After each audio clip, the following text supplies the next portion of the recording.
Yeah, back in early 90s, I started a novel called Ecstasy Club, which was about the rave electronica psychedelic scene in San Francisco and how somehow technology and drugs and optimism combined to create fledgling culture that believed it could consciously evolve humanity to the next level. And for some reason, this combination of cultural elements and technology and chemicals led to a utopianism that verged on conspiracy theory. People believed. It was as if people felt that because they believed in some space or experience beyond linear time, that this space, that this experience would somehow reach backwards from the future and grab them and hoist them into this new reality. All set. All set. All set. All set. All set. All set. All set. I mean, kids would stand on the rave floor and reach up into the sky and say, contact, contact, contact, thinking that they would draw this UFO from the future down and draw them up from the future down, then time would vanish.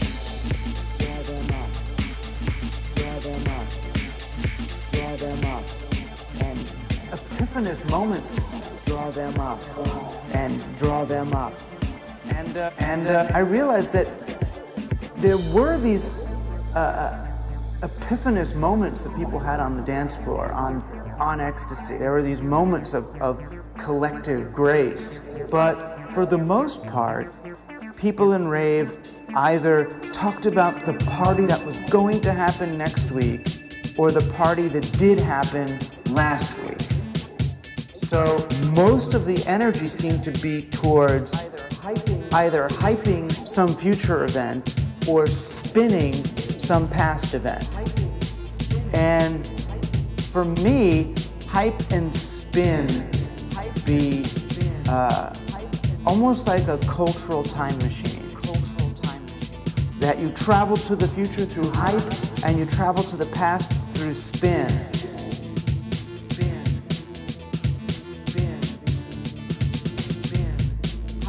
And in doing all this hype and doing all this spin, you end up literally writing the future and rewriting history. So it seemed to me a fun idea to take the ultimate rave club, my ecstasy club, and have them really take that to another level. To actually hype the future and spin the past to the point where they believe they are hyping the future and spinning the past, and let them descend into a kind of a downward spiral of self-observation and conspiracy theory and paranoia and confusion, so that their beliefs start to shape their reality. And I had them create this Vision Quest machine. And while you're on it, of course, you see things, and see things that you believe.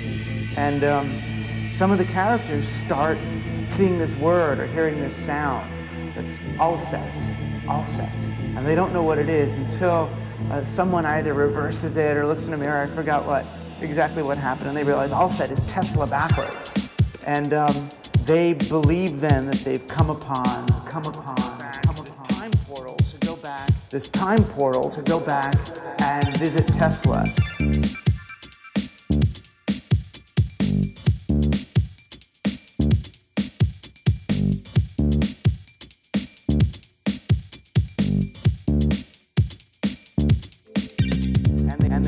And they see that Tesla is stuck in this terrible time loop,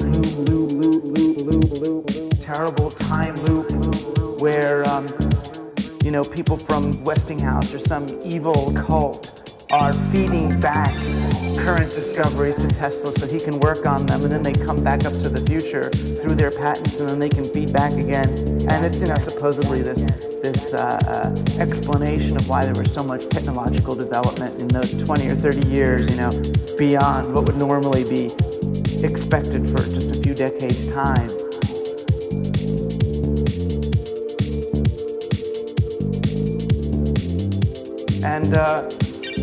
And they believe it, you know, and amazingly, of course, a lot of my readers believe it too, you know, and look at Ecstasy Club as either true or almost true. And Tesla was the perfect guy to pick for such a thing because he's such a locus for conspiracy theory and for what-if scenarios.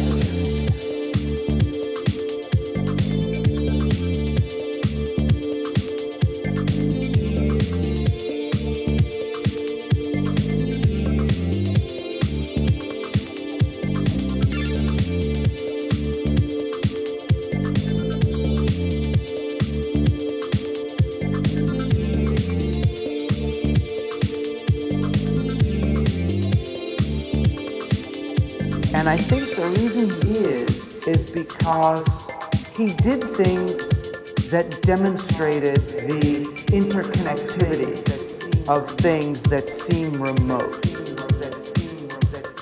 You know, that's like the ultimate magic act, is to somehow be connected to something that you're not connected to. The ultimate magic act.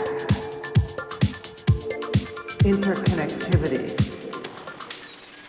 So if here's a guy who can take a machine and bang on the earth in some way and then lead to an earthquake somewhere else, or if he's a guy who can put up a tower of some kind of electrical stuff somewhere, and then miles away someone else can actually get current from that thing, it kind of challenges our whole notion of cause and effect and starts to look more like Aleister Crowley than you know, Thomas Edison.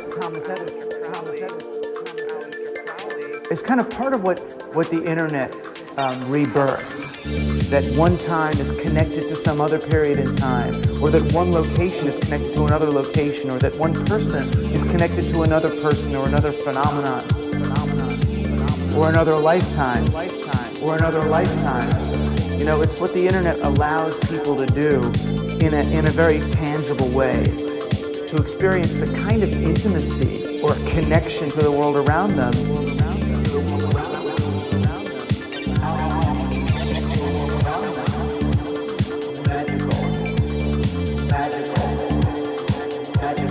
Technology, specifically the computer and the internet and networking, really allows us to revisit a lot of what seems to be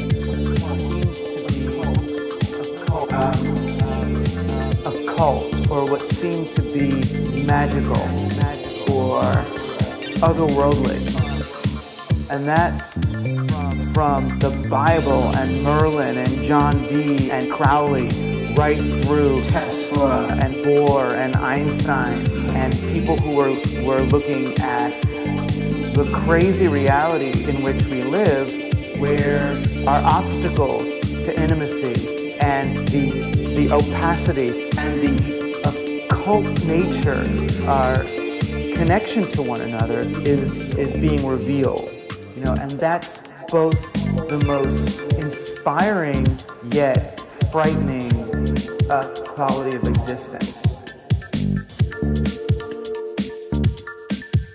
And I think that's why there's this fascination, repulsion, obsession with Tesla, because his work and his style of work seem to embody this perspective on the world in which we live.